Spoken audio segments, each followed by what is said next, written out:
history video. I really do think it's been some time since we've done one of these, and they are very popular videos here on the channel. And today, as you can tell by the title, we have the Battle of Midway. Now, I knew of this battle, but I didn't know the ins and outs and the details. It was an event that was requested a few times, so thank you to those of you who did request those. And if there are any other events, wars, just anything throughout history that you'd like to see covered, then do feel free to leave them in the comments, as I do reply sometimes. I have a document which basically lists all the historical events that we're yet to cover, and there's a lot we've still got to get through, but yeah, do feel free to leave your comments down below. So I found a really good detailed article, and it basically breaks down the events, the context, and the significance of the Battle of Midway. So I think, without further ado, let's get into the history of the Battle of Midway. So, Battle of Midway, June 3rd to the 6th, 1942. A World War II naval battle fought almost entirely with aircraft, in which the US destroyed Japan's first-line carrier strength, and most of its best-trained naval pilots. Together with the Battle of Guadalcanal, the Battle of Midway ended the threat of further Japanese invasion in the Pacific. So, that's a little summary. Moving into the context. So, the Midway Islands were claimed for the United States on July 5th, 1859 by Captain N.C. Brooks. The Coral Atoll, consisting of Eastern Island and the largest sand island to the west, has a total land area of just 2.4 square miles. Midway was formally annexed by the US in 1867, and the same year a coal depot was established for Trans-Pacific steamers, but it was never used. For many years thereafter, only slight attention was paid to Midway. In 1903, President Theodore Roosevelt placed Midway under the administration of the US Navy Department, and the atoll became a connecting point for the submarine cable being laid between Hawaii and the Philippines. It was not until the advent of air transportation that the real significance of Midway was appreciated. By 1935, the islands had become a regular stopover point for trans-Pacific flights. It was World War II which conclusively demonstrated the strategic importance of Midway. In 1940, the US Navy began work on a major air and submarine base there. By the following year, Eastern Island would boast 3 runways, while on Sand Island a seaplane hangar was built for a squadron of BBY Catalina flying boats. Sand Island was also home to Midway's defensive garrison, as well as its power plant and radio facilities. Japan recognised that control of the atoll would be critical for its plans in the Central Pacific. If the islands could be seized by Japan, then the American military presence in Hawaii, just 1,100 miles to the southeast, could be seriously threatened. Furthermore, the supply lines between the United States and Australia could be severed, thereby crippling the Allied war effort and opening the Southwest Pacific to conquest. So prominent was Midway in Japanese war planning that it was included in the opening offensive of the Pacific War on December 7th to 8th, 1941. Roughly 12 hours after the attack on Pearl Harbor, the Japanese destroyers Sazanami and Ushio bombarded the power plant and seaplane hangar on Sand Island. seriously wounded by a Japanese shell, remained at his post to direct one of the island's defensive batteries.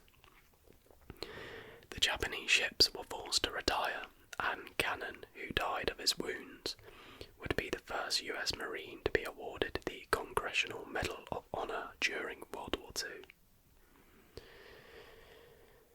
So, next section is titled Clash of Carriers. Despite a strategic setback at the Battle of the Coral Sea, which was May 4th to 8th, 1942, the Japanese had continued with plans to seize the Midway Islands and bases in the Aleutians,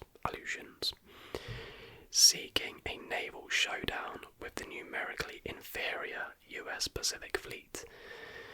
Admiral Yamamoto Isoroku sent out the bulk of the Kido Butai, which translates as Mobile Force, a massive carrier battle group under the command of Vice Admiral Nagumo Chuichi. The 4 heavy aircraft carriers, Akaji, Hiryu, Kaga and Soryu, really testing my Japanese pronunciation here, was supplemented by 2 light aircraft carriers, 2 seaplane carriers, 7 battleships, 15 cruisers, 42 destroyers, 10 submarines, and various support and escort vehicles. Their orders were to engage and destroy the American fleet and invade Midway. US intelligence had divined Japanese intentions after breaking the Japanese JN-25 naval code, and the Americans had time to prepare their defense.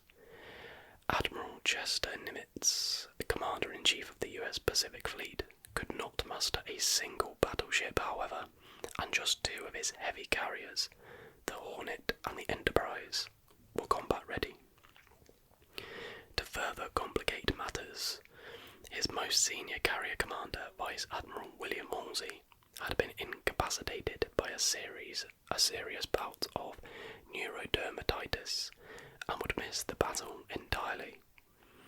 A 3rd carrier, the Yorktown, had been so seriously damaged at the Battle of the Coral Sea that the Japanese believed it sunk, and it spent nearly 2 weeks limping back to Pearl Harbor. An initial damage assessment estimated that it would take 3 months to return the ship to service. Nimitz told repair crews that they had 3 days. Miraculously, after less than 72 hours in dry dock, the Yorktown steamed out of Pearl Harbor on the morning of May 30th. It would join the rest of Nimitz's fleet, which included the Hornet, the Enterprise, 8 cruisers and 18 destroyers, at a rendezvous point, optimistically codenamed Point Luck, 350 miles northeast of Midway. There they awaited the advance of Yamamoto's armada. Whereas the Japanese had no land-based air support, the Americans could commit about 115 land-based Navy, Marine Corps, and Army Air Forces planes from Midway and Hawaii. The American fleet was also included some 19 submarines. Now, moving on to June 3rd. The battle began at 9:04 a.m. on June 3rd, 1942, when an American reconnaissance plane sighted lead elements of the invasion fleet some 500 miles west of Midway and was fired upon by Japanese deck gunners. A second surface contact was made at 9:25 a.m., approximately 700 miles west of Midway, with an American plot reporting that he had located the main body of the Japanese fleet. In reality, these vessels represented only a small portion of the landing and occupation force. At 12:30 p.m, a flight of US Army Air Forces Boeing B-17 bombers was dispatched from Midway. In the late afternoon, they struck ineffectually at part of the Japanese invasion force, which was by now about 220 miles southwest of the US fleet. American American strategic bombers would demonstrate limited usefulness against moving naval targets at Midway and elsewhere in the Pacific, but they proved to be excellent reconnaissance platforms. Their high operational ceiling and long range meant they could loiter for extended periods at altitudes unreachable by Japanese anti-aircraft fire, while their onboard armament presented a formidable defence against carrier-based fighters. About 9:15 p.m, before the B-17s had returned, a quartet of consolidated PBY Catalina seaplanes was launched from Midway. This group intercepted a Japanese surface force about 1:15 a.m. in the early hours of June 4th and carried out a torpedo attack and strafing run. One of the Catalinas scored a hit on the Japanese tanker Akebono Maru. This would prove to be the only successful torpedo attack launched by an American aircraft during the entire battle. As the Catalinas made their way back to Midway, they were notified by radio that the islands were under attack by Japanese aircraft. Moving into June 4th, the attack on Midway. At about 5:45 a.m. on the 4th of June, a Catalina pilot excitedly radioed the uncoded message, "Many planes heading Midway, bearing 320, distance 150. Within minutes, 2 of the Japanese carriers were sighted, and by 6 a.m, virtually all of Midway's planes were airborne and on combat patrol. Just after 6:15 a.m, more than 24 Marine fighters sighted and engaged the first wave of Japanese planes about 30 miles from Midway. Formations of Japanese HED-3A VAL dive bombers and Nakajima B-5N Kate torpedo bombers were escorted by squadrons of Mitsubishi A6M0 fighters. I'll tell you what, if you're really into your warplanes, this is the video for you, isn't it, truly? The American pilots were outnumbered roughly 4-1. Moreover, the Zero was demonstrably superior to both the Buffalo and the Wildcat. Despite the mismatch, the Marines lightly bloodied the attackers but paid an enormous cost, losing more than half their number in the process. At about 6:30 a.m, with the island's fighter screen largely neutralised, the aerial bombardment of Midway began. The Japanese attack lasted about half an hour and caused extensive damage to structures on both Eastern and Sand Islands. Midway's runways were largely unharmed, however, possibly because the Japanese were planning to use them themselves once the invasion had been completed. Between the aerial engagement and Midway's anti-aircraft defences, the Japanese lost fewer than 10 planes in their attack on the island. Next section, Midway attacks and Nagumo's decision. While Midway was absorbing the full force of the Japanese assault, land-based planes from Midway were converging on the Japanese fleet. Just after 7 a.m, a quartet of US Army Air Force's Martin B-26 Marauders began a torpedo run on the Akachi, Nagumo's flagship. They were closely followed by 6 US Navy Grumman DBF Avenger torpedo bombers. Most of the American planes were shot down in the attempt, and none scored hits, a fact that owed much to the dismal performance of US Mark 13 torpedoes. The Imperial Japanese Navy, conversely, fielded aerial and surface torpedoes of outstanding quality, and the Japanese would retain the technological advantage in this area until the end of the war. About this time, Nagumo made a fateful decision. Midway's aircraft were obviously still active, and an after-action report from the Ieyu's Air Commander, Lieutenant Joichi Tomonaga, indicated that a second attack on Midway would be necessary to suitably pacify the island, ahead of the planned amphibious assault. In addition, Nagumo's scout planes had detected no trace of an American naval presence nearby. This was hardly the fault of the pilots, as the search area was an expanse of ocean larger than the entire United Kingdom, and visibility was sharply reduced by cloud cover in some areas. At 7:15 a.m, believing that he had retained the element of surprise and that the American fleet was no closer than Hawaii, Nagumo ordered that the fueled and ready planes on the Kaga and the Akaji would have their torpedoes replaced with bombs. The situation changed abruptly at 7:28 a.m, when one of Nagumo's scouts reported sighting 10 enemy surface ships, but gave no indication of the makeup of this force. Now, faced with the possibility of American carriers in the area, Nagumo brought the rearming effort to halt.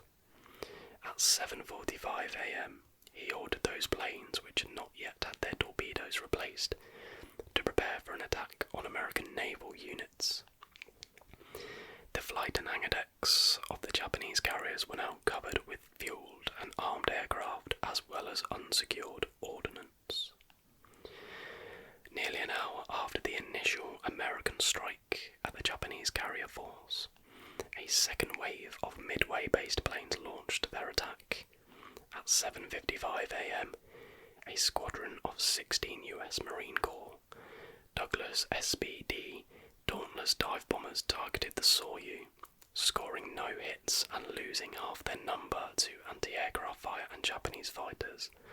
So far the US have been pretty useless, to be honest, haven't they? Roughly 15 minutes later, US Army Air Force's B-17s carried out a high-level bombing of the carrier force to little effect, but suffered no losses themselves. Well, I guess that's a victory in itself. At approximately 8:20 a.m, the last of Midway's planes, a squadron of 11 US Marine Corps Fort SB-2U Vindicator dive bombers, targeted the Japanese battleship Haruna. Most of these planes were intercepted by the Japanese fighter screen. However, and the bombing runs that they did manage to carry out were not on target. Until this moment, the Battle of Midway was an unqualified Japanese victory. As the Vindicators were being chased away, Nagumo finally received confirmation that the American naval force did indeed include a carrier. This news could not have come at a worse time. The planes from the attack on Midway were returning and low on fuel, and the fighters of Nagumo's combat air patrol were also in need of refueling and rearmament. If he chose to launch his ready aircraft for an attack on the imminent threat, he risked losing scores of skilled aviators as their planes splashed into the Pacific. Nagumo had also spent the previous 90 minutes demonstrating the futility of attempting uncoordinated attacks on a well-defended carrier battle group without fighter escort. Rather than risk the same outcome, Nagumo made a decision that would determine the course of the Pacific War. He would clear his flight decks and recover his planes before launching a concerted attack on the American fleet. The next section is titled Attack by the American Carriers. The American carriers were divided into two groups. Task Force 16, which included the Enterprise and the Hornet, under Halsey's replacement, Rear Admiral Raymond Spruance, and Task Force 17, which included the Yorktown, under Rear Admiral Frank Jack Fletcher. Due to his seniority and rank, Fletcher would have overall tactical command, but he granted Spruance significant operational latitude. This was fortunate, as Spruance was arguably the finest American naval commander of the war. The flight of the Devastators. As the attack on Midway was unfolding, Fletcher and Spruance were monitoring signals traffic in an effort to determine the strength and position of the Japanese fleet. Just after 6 a.m, Midway radioed that two carriers had been sighted, and the American admirals acted immediately. Spruance' Task Force 16 was about 10 miles southwest of Fletcher and Task Force 17, placing it closer to the Japanese fleet.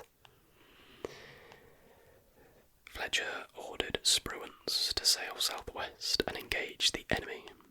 Fletcher, who had scouts in the air, would recover his planes and hold the Yorktown in reserve against the threat of additional Japanese carriers.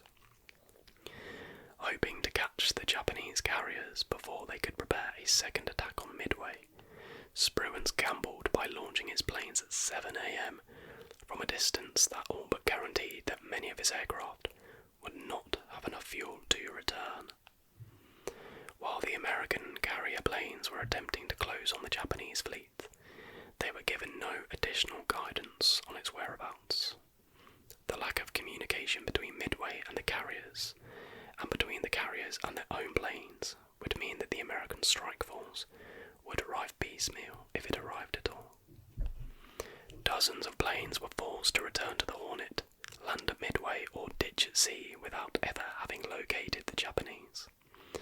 At 8:38 a.m., having recovered his scouts and believing that his fleet had been discovered by the Japanese, Fletcher began launching planes from the Yorktown. About 9:20 a.m., 15 Douglas DBD Devastator torpedo bombers from the Hornet became the first American carrier planes to strike at the Japanese. The attack of Torpedo Squadron 8 on the Soryu was an unmitigated disaster. Every one of the Devastators was shot down, and the squadron's sole survivor, pilot Ensign George Gay, would spend the next 30 hours floating in the Pacific as the battle raged around him. At 10:20 a.m., torpedo squadrons from the Enterprise and Yorktown struck with similar results.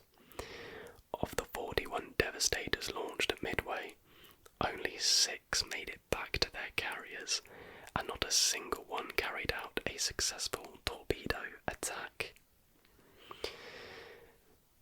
Which brings us on to the next section, titled The Dauntless's Turn.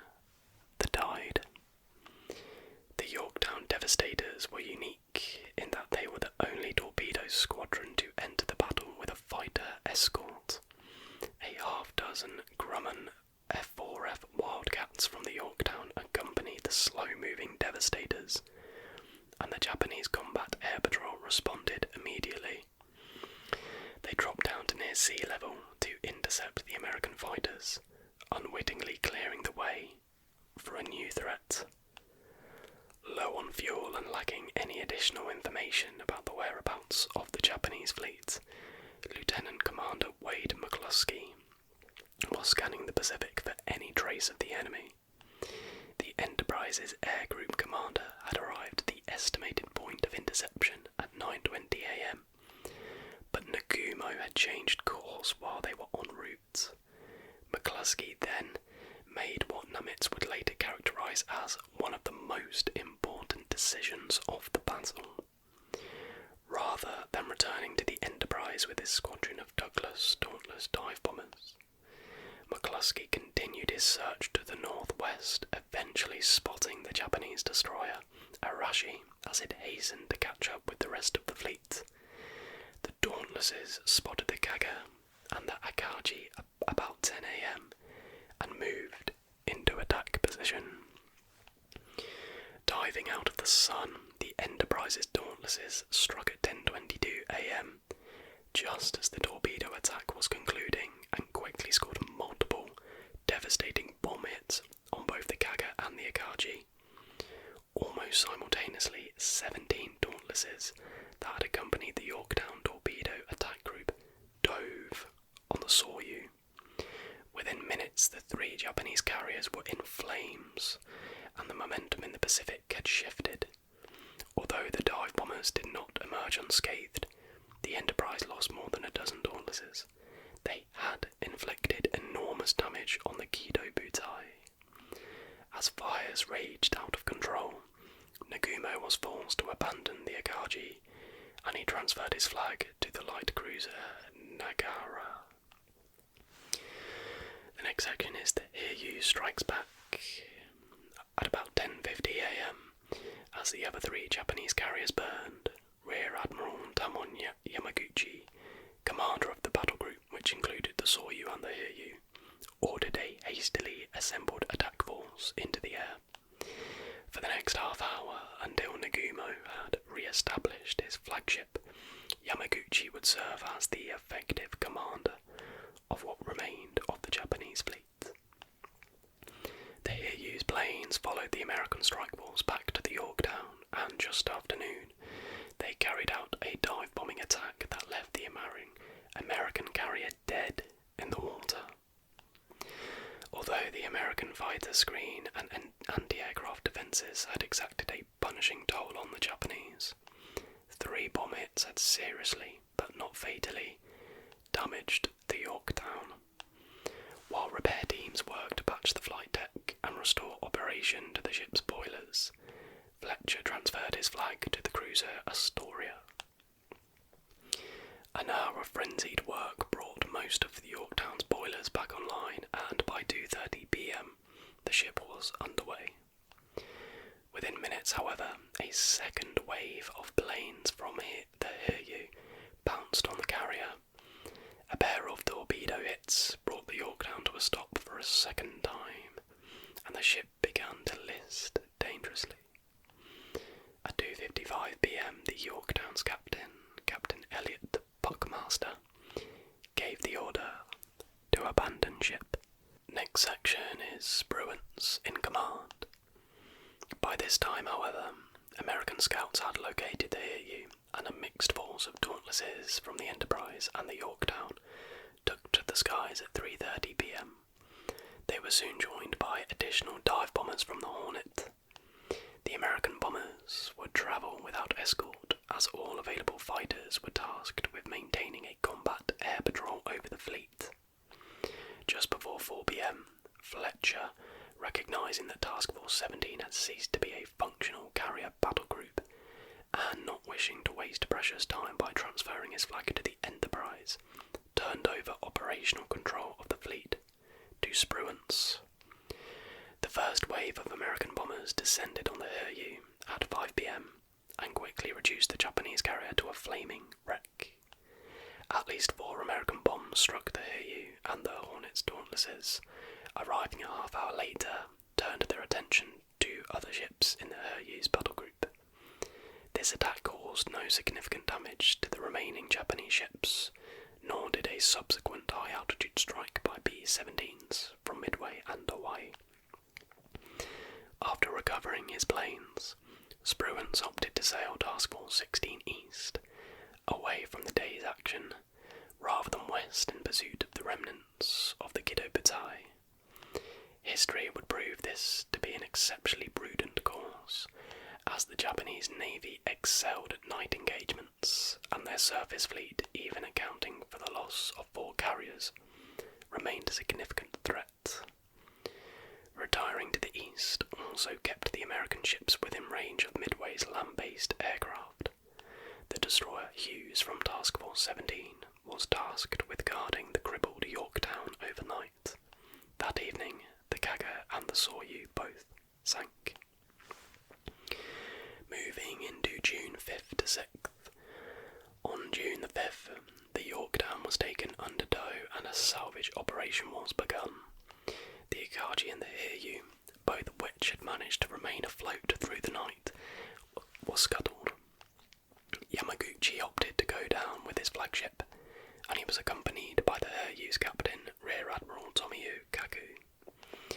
While such a decision was entirely in keeping with the Japanese honor code, called Bushido, it deprived the Japanese Navy of a highly esteemed flag officer, as well as one of its most senior naval aviators. On the afternoon of June 5th, Spruance dispatched nearly 60 bombers in an attempt to catch the retiring Japanese surface force, but the Americans succeeded in locating just one ship, the destroyer Tanikaze. The Tanikaze had been tasked with ensuring that the Hiryu actually sunk, and despite being the target of multiple attacks, it managed to escape largely unscathed and rejoin the Japanese fleet. Spruance renewed the pursuit the following day, and Dauntlesses from the Hornet and the Enterprise found a group of stragglers from the main Japanese fleet. With no fighter escort to protect them, the Japanese ships were easy prey for the dive bombers. The cruiser Mikuma was sunk, and the cruiser Mogami, as well as the destroyers Asashio and Arashio, were seriously damaged. Meanwhile, repair crews were working feverishly to save the Yorktown. The destroyer Haman had tied up to the carrier early on the morning of June 6th, and other ships joined in a growing protective ring. Scores of men worked throughout the day to fight fires and bring flooding under control, and good progress was being made when, at 1:35 p.m, lookouts spotted the wakes of incoming torpedoes. The Japanese submarine I-168 had approached the salvage operation undetected, and explosions soon rocked both the Haman and the Yorktown. Almost immediately, the order was given to abandon the Haman, which sank within minutes. Some of the remaining destroyers launched a depth charges attack against the I-168, but the submarine escaped.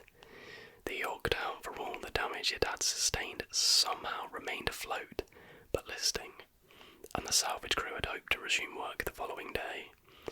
However, in the early morning hours of June 7th, the Yorktown's list increased, and at about 5 a.m. the carrier slipped beneath the waves, with all her battle flags flying. Well, it's kind of emotional. So, moving into the final section, casualties and significance of this battle. The material losses suffered by Japan at Midway were catastrophic. 4 carriers, a heavy cruiser, and more than 320 planes were sent to the bottom of the Pacific. Approximately 3,000 Japanese sailors and airmen were killed, and because the Japanese fleet left the action area in relative haste, there was little opportunity to recover survivors who might have gone into the water. The victory cost the United States 1 carrier and a destroyer, as well as nearly 150 aircraft, more than 2/3 of which were carrier-based. American personnel losses were relatively light. 317 sailors, airmen and marines from the Midway garrison were killed.